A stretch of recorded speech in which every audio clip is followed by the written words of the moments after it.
He bought her to be his legitimate wife, but never dared to touch her. For 10 years, she lived like an untouched queen in her own golden prison. But on a night of loneliness and madness, driven by desire, he demanded she be his. If you love love stories and romance, watch until the end, subscribe to this channel, and leave a comment saying where you're listening from. Stay tuned. From the day she married Lawrence Steele, Amber lived like a diamond locked in a glass safe. She was only 20 years old when her family, owners of a small winery in the California countryside on the verge of bankruptcy, accepted the marriage contract proposed by the San Francisco businessman. In exchange for rescuing all the debts accumulated by the family business, Amber would be his official wife, but would never be touched without her express consent. For her, raised with traditional and religious values in California's wine country, it seemed fair. For him, it was a way to guarantee possession without rushing, nurturing the fascination of the forbidden and cultivating the silent obsession that had dominated him from the moment he first saw her.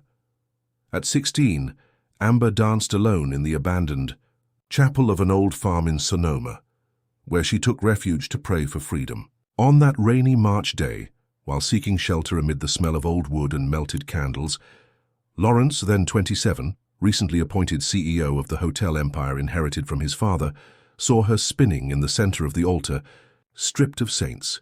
She twirled with bare feet on the worn plank floor in silent prayer for protection against a man who was stalking her in the village. That afternoon, Lawrence witnessed something he would never tell her. Her stalker cornered her minutes later, forcing her against the damp stone wall of the chapel. And before he could press his lips to her skin, Lawrence, in a fit of possessive fury, smashed the man's skull against the wooden floor until his life was extinguished. In panic, he covered Amber with his Italian leather jacket, drove her home in his imported car, and silenced the case forever with money and threats directed at local authorities. Looking into her tearful eyes, he sealed a dark oath: "No one will touch you except me, but even I won't touch you until you want it." Since then, 10 years had passed. Amber lived in luxurious penthouses in San Francisco and country houses in Napa Valley, but never in the main bedroom. She was treated like an untouched queen, receiving exuberant gifts, imported shoes she never wore, French perfumes she never sprayed, designer dresses that suffocated her in her purity. In exchange, she participated in social events alongside Lawrence in the most exclusive venues of San Francisco, smiling lightly during hotel inaugurations, being photographed in society magazines, praised and revered as the perfect wife of the business magnate. But he never kissed her in public, nor in private. His touch was limited to fixing a fallen strap of a Valentino dress or delicately collecting strands of blonde hair from her face during media appearances. Lawrence kept that desire like someone keeping a dirty secret, locked in the depths of his soul, feeding on the tension that hung between them like dense and suffocating fog. However, Amber was not just a victim of her circumstances. Inside her grew, year after year, a hunger for life that mingled with the Catholic guilt rooted since childhood. She secretly dreamed of other men, wrote poems about freedom in notebooks she hid in her closet, collected images of destinations she never visited alone, despite having access to private jets and luxurious resorts around the world. Her days were spent in the immensity of a glass penthouse in Pacific Heights, reading novels of impossible loves, cultivating a small garden of white camellias on the balcony, flowers that, according to her Californian grandmother, symbolized a love that prefers to die before becoming corrupted. Amber's monotonous and golden routine was broken only by Lawrence's business trips, when he left to expand his hotel network through American cities and neighboring countries. During these absences, she walked through the penthouse like an elegant ghost, observing San Francisco through the panoramic windows, feeling simultaneously part of and alien to that metropolis that boiled with life below. It was in these moments of solitude that the feeling of confinement became more intense, when the luxurious silence of the house echoed as a constant reminder of her condition, wife without being a woman, queen without her own kingdom. Lawrence, in turn, had built an empire based on absolute control. Each hotel, each investment, each business decision was calculated with surgical precision. He applied this same methodology to his marriage with Amber, measuring each gesture, each word, each moment of proximity, as if it were a high-risk financial operation. To the outside world, they formed the perfect San Francisco elite couple.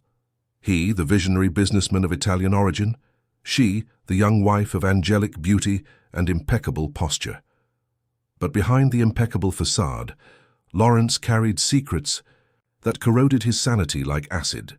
The guilt over the man killed in the Sonoma chapel haunted him every night, turning his dreams into recurring nightmares, where Amber discovered the truth and fled from him forever. He knew he had built his happiness on a foundation of blood and lies, and this awareness made him even more obsessed with keeping her close, as if her presence could absolve him of the sin committed. In the name of love. During the first years of marriage, Lawrence tried to sublimate his obsession through work. He expanded his business with almost self-destructive veracity, opening luxury hotels in Los Angeles, Miami, Chicago, and Boston. Each new venture was an attempt to channel the repressed sexual and emotional energy into something productive, something that could justify his existence beyond the silent possession of Amber. But the more success he achieved in business, the emptier he felt at home, observing her from a distance like someone admiring a work of art in a museum, beautiful, untouchable, eternally unreachable. Amber, in turn, developed her own routine to survive that golden prison.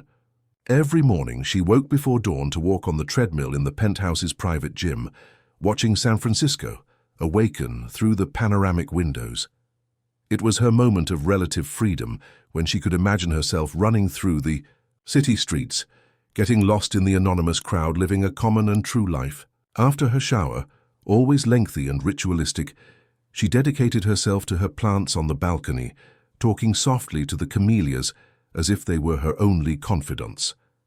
The afternoons were reserved for the voracious reading of novels that Lawrence never censored, perhaps understanding that it was through these fictional stories that she satisfied her thirst for passion and adventure. Amber devoured American authors like Hemingway, Fitzgerald, and contemporaries like Donna Tartt, seeking in the pages what her real life did not offer: tempestuous loves, women who chose their own destinies, relationships that were born of mutual desire and not contracts signed between families. Dinners were always silent, served by discreet staff in the penthouse's formal dining room. Lawrence and Amber sat at opposite ends of the imported mahogany table, separated by meters of polished wood and years of unspoken words. He watched her eat with the delicacy of a princess, each movement calculated by the rigorous education she had received in rural California. She avoided his gaze, concentrating on the elaborate dishes prepared by the private chef, pretending not to feel the weight of the sexual tension that hung between them like a charged cloud about to collapse into a storm. On weekends, when there were no social commitments, Amber took refuge in the office that Lawrence had set up especially for her. An environment with a bookshelf full of books, an antique desk and a leather armchair, where she spent hours writing in her secret diaries. It was there that she poured onto paper all the repressed feelings, all the unconfessable desires, all the fantasies she dared not live in reality. Her writings revealed an ardent woman imprisoned in a body that had learned to fear its own pleasure. Lawrence knew of the existence of the diaries, but never dared to violate them. It was his tortuous way of showing respect. He could have access to her most intimate thoughts, but chose to preserve that last bastion of Amber's privacy. Perhaps it was also fear of discovering that she fantasized about other men, that she dreamed of a completely different life, away from him and everything he represented. Ignorance, in this case, was less painful than the certainty of rejection. The only occasions when they approached physically were during social events, when Lawrence offered his arm for Amber to get out of the imported car, or when they posed for photographs at inaugurations and charity dinners. In these moments, she felt the warmth of his body through the fabric of the Italian tuxedo, inhaled his masculine and expensive perfume, and for a few seconds allowed herself to imagine how different it would be if they had met in another way. If their relationship had been born of romantic chance instead of a financial agreement sealed with blood. But these fantasies lasted only a few moments. Soon, Amber remembered her condition, her family saved from financial ruin, her role as a trophy wife in Lawrence's life, she straightened her shoulders, smiled for the cameras, and played her role with the perfection of a consummate actress, hiding the volcano of conflicting feelings that boiled in her chest. The breaking point came on a December night when Lawrence returned from a particularly tense trip to Japan to close $1 billion contract with an Asian hotel chain. The world seemed to be crumbling beneath his feet as the company's stocks plummeted due to unfounded rumors about the financial situation of one of the hotels in Dubai. He, who had always controlled every miserable detail of life around him, felt the panic of failure corrode his mental structure like an aggressive cancer.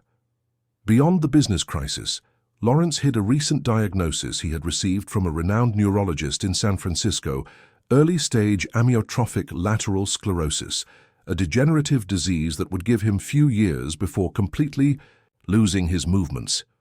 The doctor had been clear about the prognosis. There was no cure, only palliative treatments to delay the progression of symptoms. Lawrence had left the clinic in the Mission District feeling like a man condemned to death, carrying a secret he didn't know how to share with Amber. Upon arriving at the penthouse on that rainy December night, with the sound of torrential rain beating against the panoramic windows, Amber found him hunched over the mahogany desk in his office, his fists bleeding from repeated punches to the polished wood.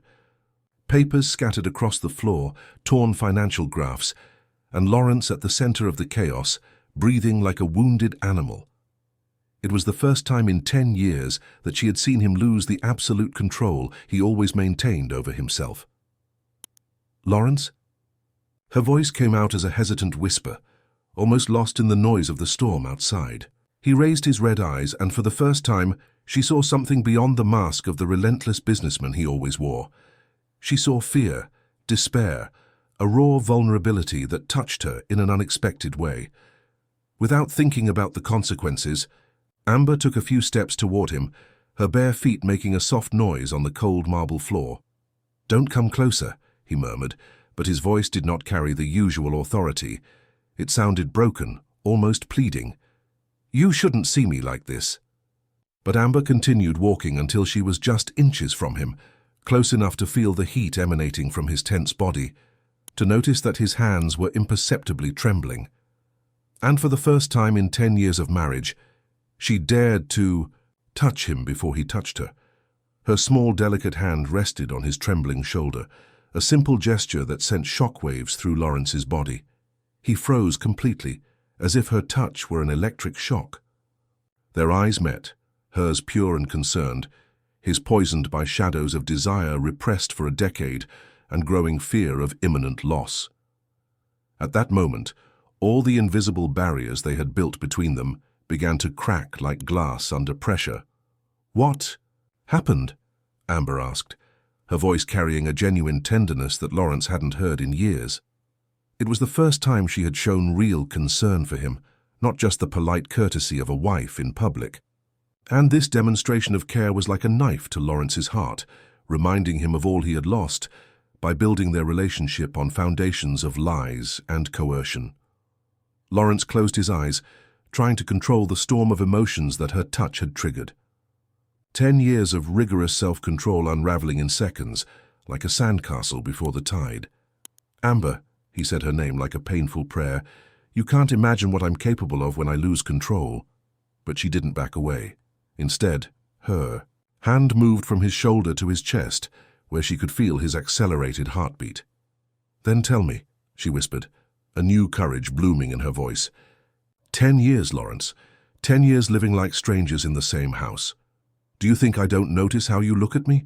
Do you think I don't feel the tension between us every time we're in the same room?" Her words were like sharp blades cutting through the layers of pretense they had accumulated over the years. Lawrence opened his eyes and looked at her with haunted intensity. At that moment, he saw not the 16-year-old girl dancing in the chapel, but a 30-year-old woman who had matured in the shadow of his obsession, a woman who had learned to hide her own desires, but who was now offering him an opening he didn't know if he deserved to accept. The weight of the medical diagnosis, combined with the business crisis and Amber's sudden proximity, created a perfect storm in his already fragile mind. That night, something fundamental broke inside Lawrence. Years of self-control dissolved when he realized Amber was so close, so alive, so present and real before him. The internal walls he had built to protect her from himself began to collapse like a building condemned to demolition. Amber's words echoed in the office like a challenge that Lawrence had feared and desired for an entire decade. He rose abruptly from the chair, making her take a step back, but not enough to break the magnetic connection that had been established between them. His dark eyes traveled over her face with an intensity that made Amber feel as if she were being devoured by flames. It was the first time he looked at her not as a precious object to be preserved, but as a woman who awakened in him long-repressed primitive instincts. "You don't know what you're asking for," Lawrence murmured, his husky voice laden with years of contained desire. "I spent 10 years building walls between us for a reason. If I tear them down now—" He didn't finish the sentence, but Amber could see in his eyes exactly what he meant. There was something wild and dangerous stirring behind the gentleman's mask he always maintained. "Maybe I'm tired of these walls," Amber replied, surprising herself with her own audacity. Her Catholic upbringing screamed inside her mind, reminding her of all the sins she was about to commit, but a deeper and more primitive part of her had awakened. It was as if touching Lawrence's shoulder had broken a dam inside her, releasing feelings she had buried under layers of resignation and duty. Lawrence took a step toward her, further diminishing the distance between their bodies. Amber could feel the heat emanating from him, could see the small scars on his hands damaged by the wood, could tell how his breathing had become irregular. "Amber," he said her name as if it were a sacred and profane word at the same time. "If I touch you now, I won't be able to stop. Do you understand that?" In response, Amber extended her hand and gently touched one of the wounds on his fists, making him shudder. 10 years, Lawrence," she repeated. 10 years wondering what it would be like if you really wanted me, not just as a trophy to display at dinners. 10 years sleeping alone, imagining what it would be like to feel your arms around me." Her words were like confessions whispered in the dimness of the office, illuminated only by the soft light of the lamp on the desk. It was then that Lawrence's control finally shattered. With a quick and decisive movement, he pulled her into his arms, crushing her against his chest. Amber felt the strength of his tense muscles, the hardness of his body pressed against her, and for the first time in 10 years, felt alive in a way she didn't know was possible. Her hands instinctively rose to his chest, feeling the accelerated heartbeats beneath the silk shirt. "You can't imagine how many sleepless nights I've spent thinking about what it would be like to have you like this," Lawrence whispered against her ear, his voice a low growl that made Amber tremble. "How many times I almost lost my sanity, seeing you circulate through the house like a ghost, so close and so impossible to reach." His hands intertwined in her golden hair, undoing the perfect bun she always maintained. Amber closed her eyes, surrendering to the sensation of finally being desired, touched, wanted in a real and desperate way. But along with the ecstasy came also fear, because she could feel a contained violence in Lawrence, a hunger that had grown during years of deprivation. It was as if he were trying to devour 10 years of abstinence in a few moments. "I'm afraid," she confessed against his neck. "Afraid of you, afraid of myself, afraid of what we'll become." But even saying this, she made no movement to pull away. On the contrary, she clung to him as if she were a castaway holding onto a lifeline in the high seas. Lawrence pulled back just enough to look into her eyes, and Amber saw something that made her shudder.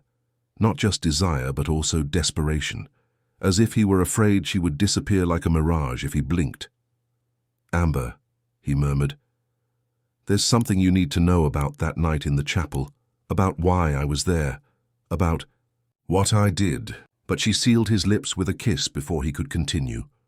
It was the first kiss of both in 10 years of marriage, and it was as if the world exploded in flames around them.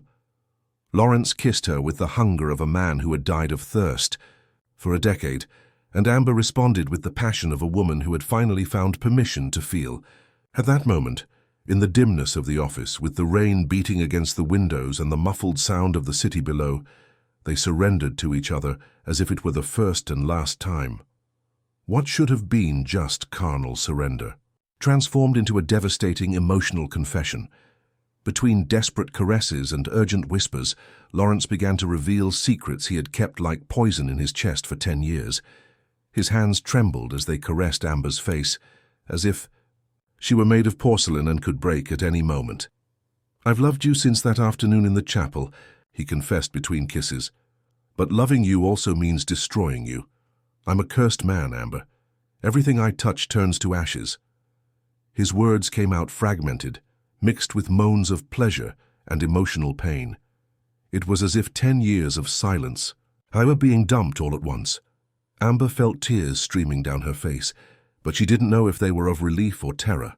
She was finally hearing the words she had dreamed of hearing, but there was something dark in the way Lawrence pronounced them, as if it were a confession of sins instead of a declaration of love.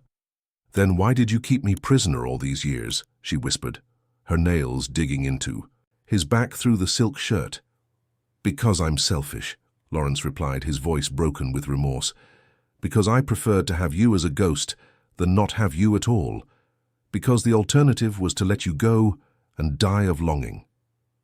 He held her even tighter, as if he wanted to merge their bodies into one, as if he wanted her to become part of him so she could never escape again. It was then that Lawrence began to tell the truth about that afternoon in the Sonoma chapel. With a voice broken by emotion and desire, he revealed how he had killed the man who had tried to force her, how he had smashed his skull against the wooden floor until life had completely drained away. Amber froze in his arms, the blood freezing in her veins as she heard the details of the crime committed in her name. "I killed him with my own hands," Lawrence continued, his voice a harsh whisper against her ear. "And I felt no remorse at all. I felt pleasure. Pleasure in protecting you, pleasure in eliminating any threat to your purity. At that moment I knew I was capable of anything for you, including becoming a monster."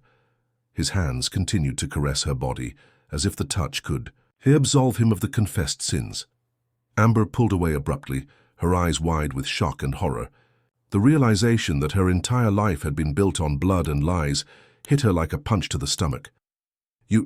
You killed a man because of me?" she stammered, trying to process the information that was destroying everything she thought she knew about her own history. "He was going to rape you," Lawrence replied, his eyes burning with a dangerous intensity. "He was going to shatter your innocence, stain your purity. I couldn't allow it. I couldn't let anyone touch you before me." The possessiveness in his voice was terrifying, an obsession that had grown like a malignant tumor during years of silence. Amber retreated further, covering her body with her arms, suddenly aware of her vulnerability. "And my family? The debts? Was it all a lie?" Her voice came out in tatters, as if her vocal cords were being torn apart by the devastating revelations. Lawrence lowered his head, unable to withstand her accusing gaze. "I forged the debts. I bribed people, falsified documents, created a desperate situation so your parents would accept the marriage without questions. I needed to make sure you would never move away from me." The confession came out as an ashamed whisper, but laden with a determination that showed he didn't regret the actions, only the consequences. "My God," Amber murmured, staggering as if she had taken a physical blow. "You destroyed my family's life, turned me into your prisoner, all based on a lie." She dressed quickly, her movements frantic and uncoordinated as if she were fleeing from a fire. "Amber, please." Lawrence extended his hand toward her, but she recoiled as if he were venomous. "I did all this because I love you, because I couldn't live without you, because since that afternoon in the chapel you became my obsession, my redemption and my condemnation at the same time." His words were desperate pleas, pathetic attempts to justify the unjustifiable. But Amber could no longer hear him. The world had collapsed around her, revealing that her entire adult life had been an elaborate staging orchestrated by a man who confused love with possession, protection with imprisonment. She ran out of the office, her bare feet making noise against the cold marble, leaving Lawrence alone with his demons and the devastation he himself had created. Amber locked herself in the room she had occupied alone for 10 years, leaning her back against the door as if she could barricade not only Lawrence outside, but also the devastating truths she had just discovered. Her hands trembled uncontrollably as she tried to process that the man she had married was a murderer, a manipulator who had orchestrated her golden prison with the precision of an experienced predator. On the other side of the door, Lawrence pounded with his already injured fists, his voice laden with despair. "Amber, let me explain. Let me tell you about the disease, about why I was desperate tonight. Please don't abandon me like this." But she covered her ears, trying to block out the pleas that sounded like a siren song, trying to lure her back to the shipwreck. For 3 days, Amber did not leave the room. The staff left trays of food at the door, which she barely touched. She spent the hours sitting in the armchair by the window, watching San Francisco bubble below, feeling more of a prisoner than ever, but now consciously. Before, there had been an illusion of normality, a fantasy that perhaps it was just an arranged marriage that could blossom into true love. Now she knew she was the victim of a sick obsession that had cost lives. Lawrence, on his side, plunged into a self-destructive spiral that took him back to the office, where he spent days without sleeping, alternating between urgent phone calls to lawyers and moments of fury where he destroyed everything within reach. The degenerative disease seemed to be accelerating with the emotional stress, his hands trembling more and more, his motor coordination failing in the most basic moments. It was as if the body were punishing the soul for the crimes committed. In the early morning of the 4th day, Amber finally opened the door. Not because she had forgiven Lawrence, but because she had made a decision that would change everything. She found him sleeping on the desk, surrounded by crumpled papers and empty bottles of Scotch whiskey. He seemed to have aged a decade in a few days, with deep dark circles and an unshaven beard, the impeccable appearance replaced by the image of a defeated man. Silently, Amber went to the safe hidden behind the bookshelf, whose code she had discovered years earlier during one of his absences. She removed all personal documents, passports, and a considerable amount of money.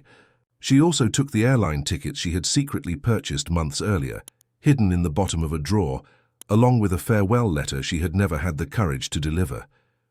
But when she was about to leave definitively, something made her stop.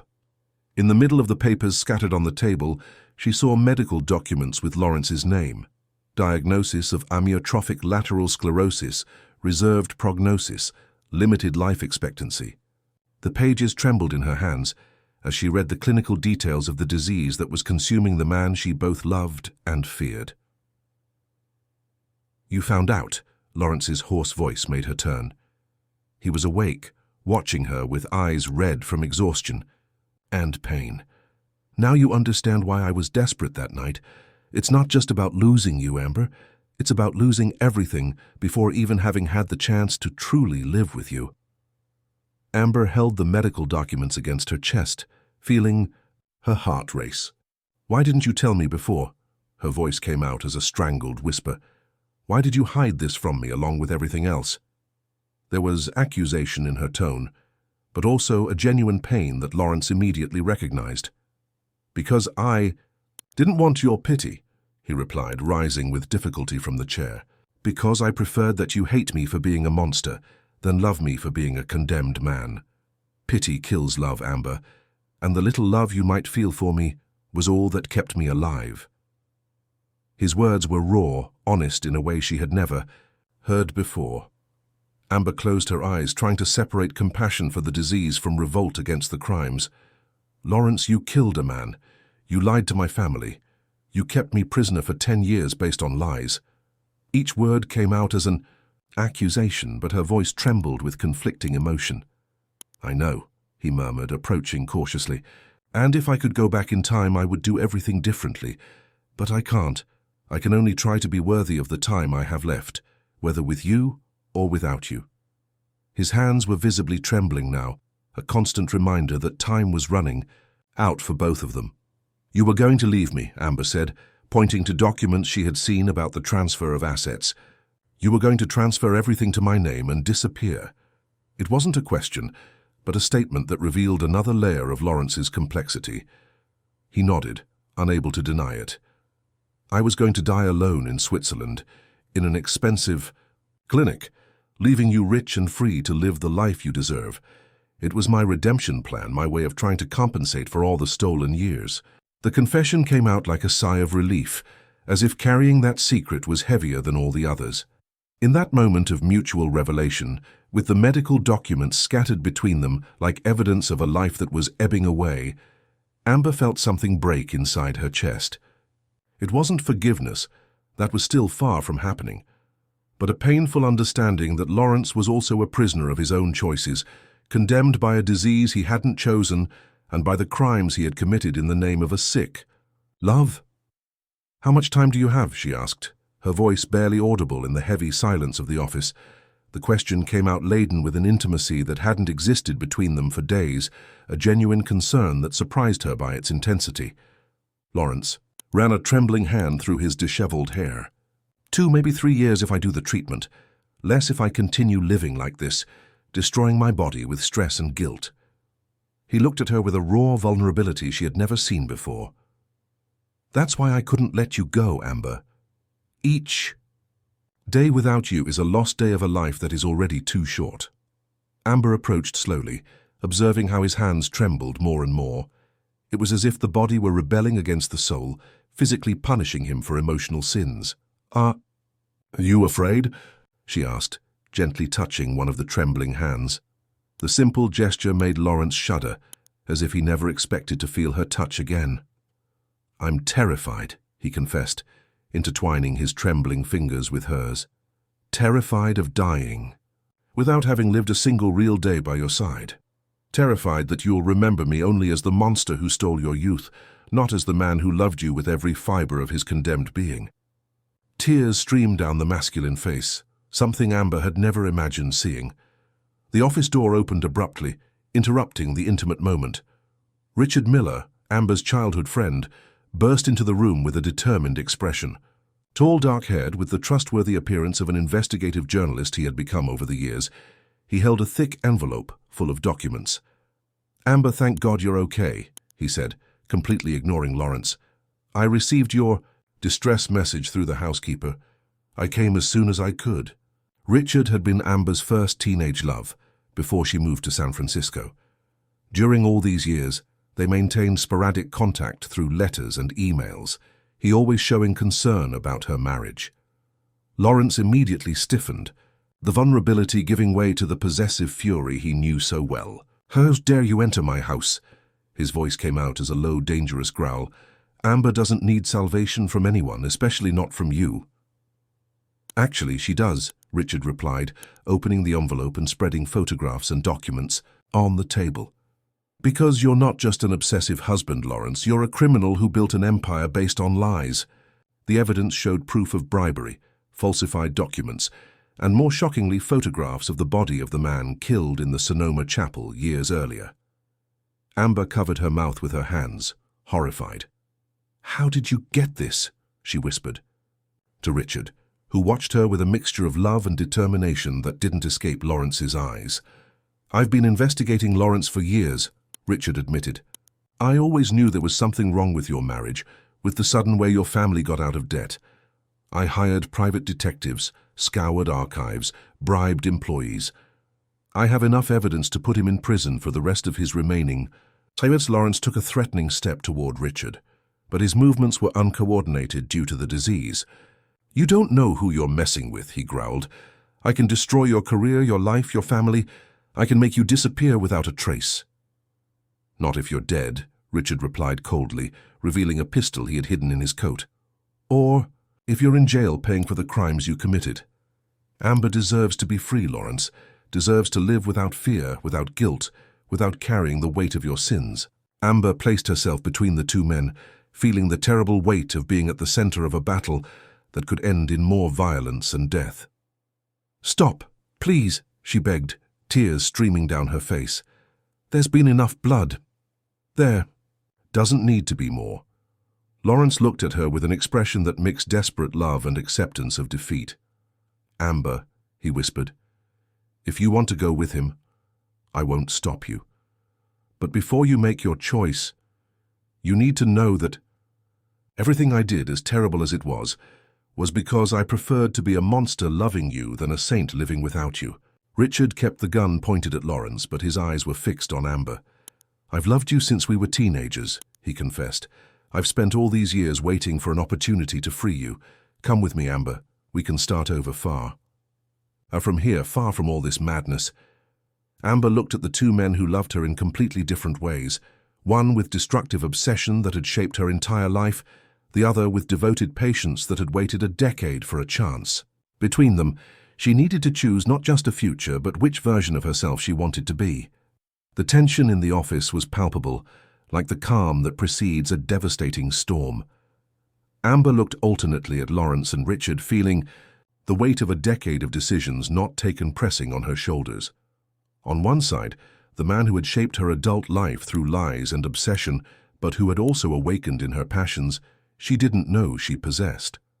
On the other, the love of her youth who represented everything her life could have been, simple, honest, free of shadows and deadly secrets. "Richard," Amber said softly, "put down the gun. Please." Her voice carried a new authority born from the understanding that she finally had real power of choice in her hands. "I don't want any more death, no more violence. There's been enough blood in my story."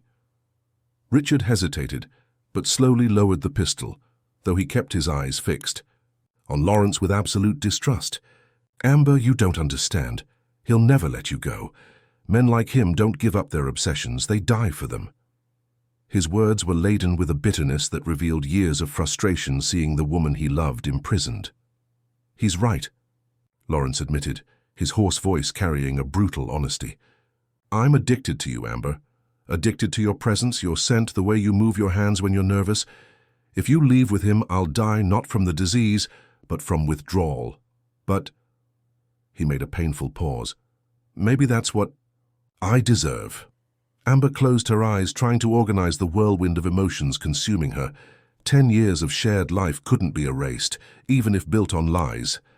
There were real moments between them, looks that lasted a second longer than necessary, accidental touches that sent electricity through their bodies, silent conversations during formal dinners where they communicated only through facial expressions.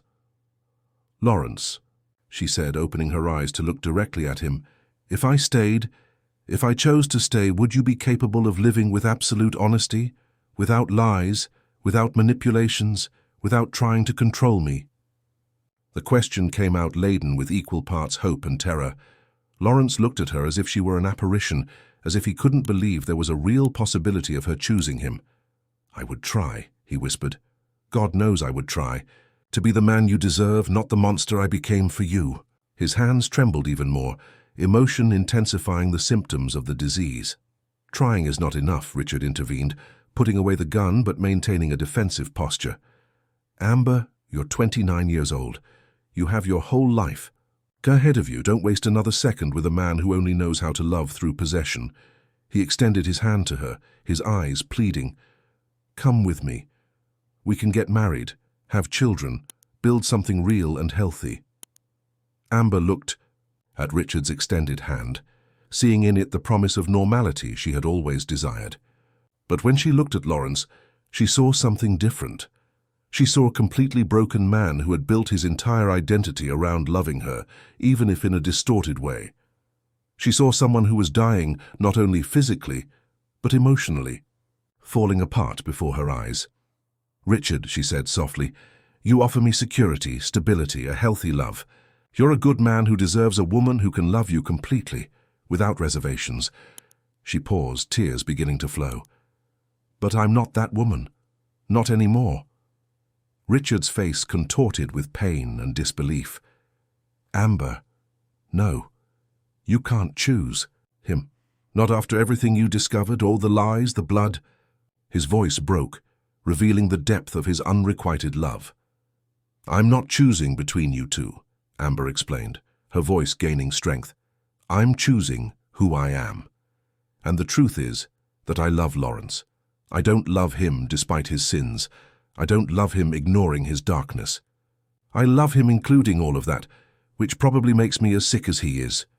The confession came out like a release, years of denial finally collapsing. Lawrence staggered as if he had been punched, his legs trembling. "Amber, you—" He couldn't finish the sentence, emotions choking his words. "But," Amber continued, looking at Lawrence with iron determination, "if I stay, if I choose to build something real with you in the time we have left, it has to be under my conditions. No lies, no manipulations, no treating me like property. We're partners or we're nothing." Richard shook his head, defeated. "You're making the biggest mistake of your life," he murmured, heading for the door. "But I always knew I would lose. You to him. I always knew there was something between you that I could never compete with." He stopped at the door, looking back one last time. "If he hurts you again, if you need me, I'll be here. I'll always be." When the door closed, leaving, Amber and Lawrence alone again, a heavy silence descended over the office. They looked at each other across the space that separated them. Two castaways who had chosen to drown together instead of swimming to safe shores separately. In the months that followed Richard's departure, Amber and Lawrence embarked on a journey of reconstruction that was simultaneously painful and liberating. For the first time in 10 years of marriage, they slept in the same room, in the same bed, but not as husband and wife in the traditional sense. They slept like two wounded soldiers, healing from the battles they had fought against themselves and against each other. Lawrence fulfilled his promise of absolute honesty in ways that were sometimes brutal in their sincerity. He told Amber about every dirty deal, every bribe paid, every threat made to keep his empire running. He revealed secret bank accounts, hidden properties, and even other minor crimes committed over the years to protect his interests. It was as if he were making a complete confession before dying, cleansing his conscience through total transparency. Amber, in turn, began to discover who she really was when free from the invisible shackles she had carried. She enrolled in business administration courses, determined to understand Lawrence's businesses so she could manage them when he could no longer. But more importantly, she began to explore her own sexuality and sensuality in a way she had never allowed herself before. The nights became moments of mutual discovery. Lawrence taught Amber about physical pleasure with the patience of a teacher and the devotion of a condemned lover. Each touch was a prayer, each kiss an attempt to compress years of repressed love into moments stolen from time. Amber, finally freed from the Catholic guilt that had imprisoned her, surrendered with a passion that surprised both by its intensity. But Lawrence's disease progressed inexorably. His hands trembled more and more. His motor coordination deteriorated, week after week. Simple tasks like buttoning his shirt or holding a cup of coffee became monumental challenges. Amber became his eyes when his vision began to fail, his hands when he no longer responded to his brain's commands. "I don't want you to see me like this," Lawrence murmured on a particularly difficult morning when Amber had to help him get out of bed. His voice came out distorted, another symptom of the disease attacking his speech muscles. "I don't want your last memory of me to be of a broken man." "Your memories aren't just yours to decide," Amber replied, kissing his sweaty forehead. "And you're not broken, Lawrence. You're transforming into something different, but you're still the man I chose to love." She had discovered an inner strength she never knew she possessed, a capacity for unconditional love that surprised her. The business began to suffer from Lawrence's increasingly frequent absence. Amber gradually assumed more responsibilities, discovering she had a natural talent for leadership and an intuitive understanding of business strategy. The employees, initially skeptical about the boss's wife taking control, soon realized that she combined Lawrence's iron determination with a humanity he had never possessed.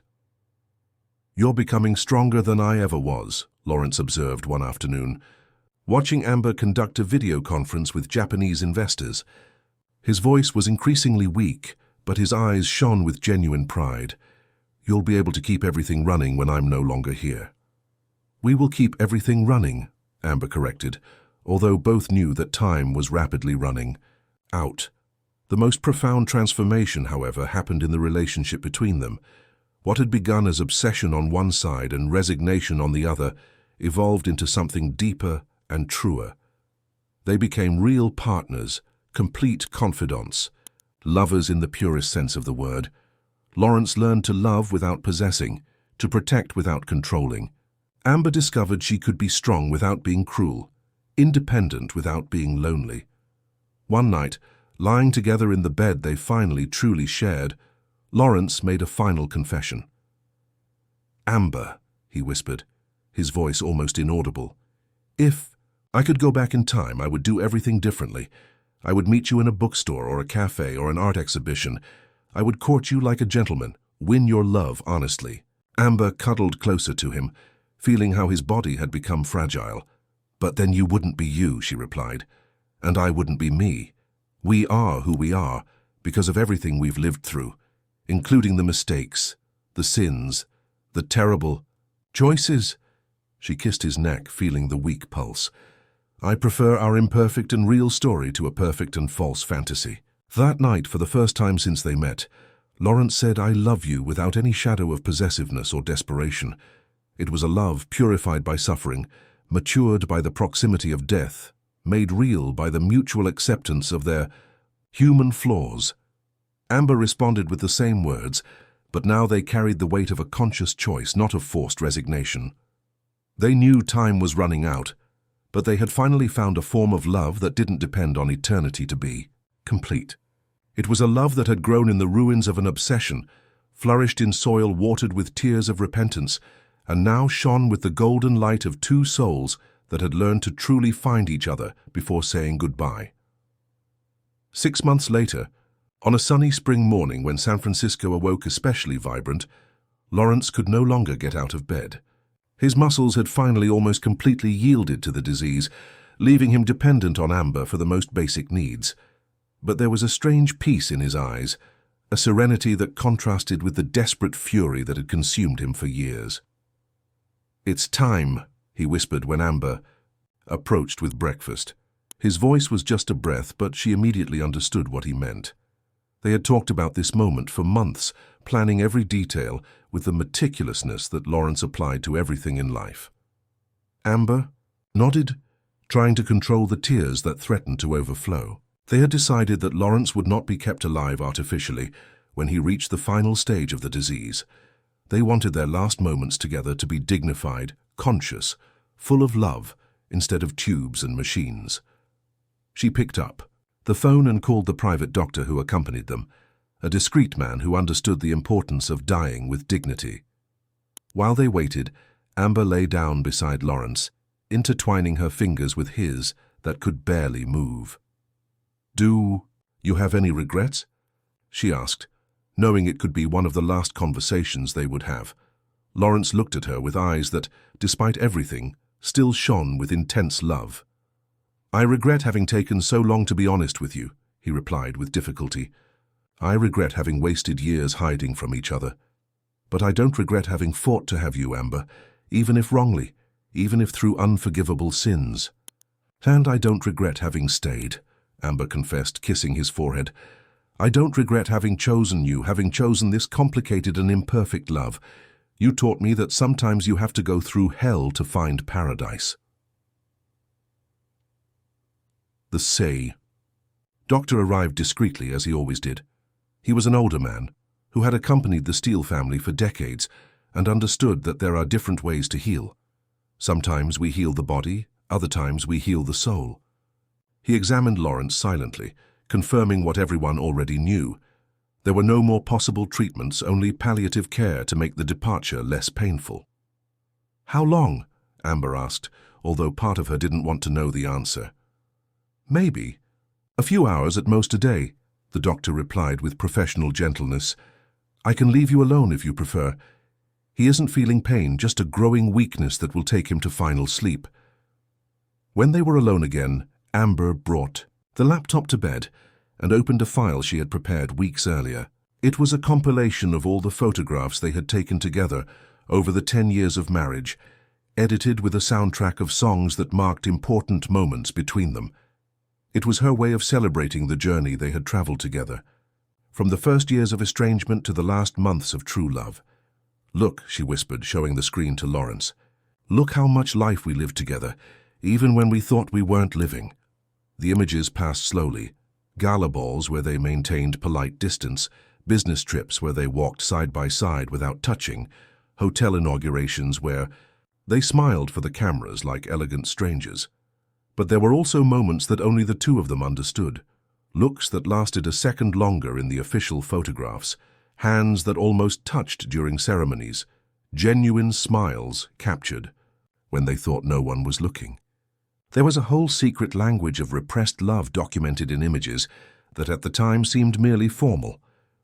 "We were so young," Lawrence murmured, observing a photo of himself at 32, still believing he could keep Amber as an untouched treasure forever. "You were so beautiful, so pure. I wanted to preserve that purity forever without realizing I was killing your vitality."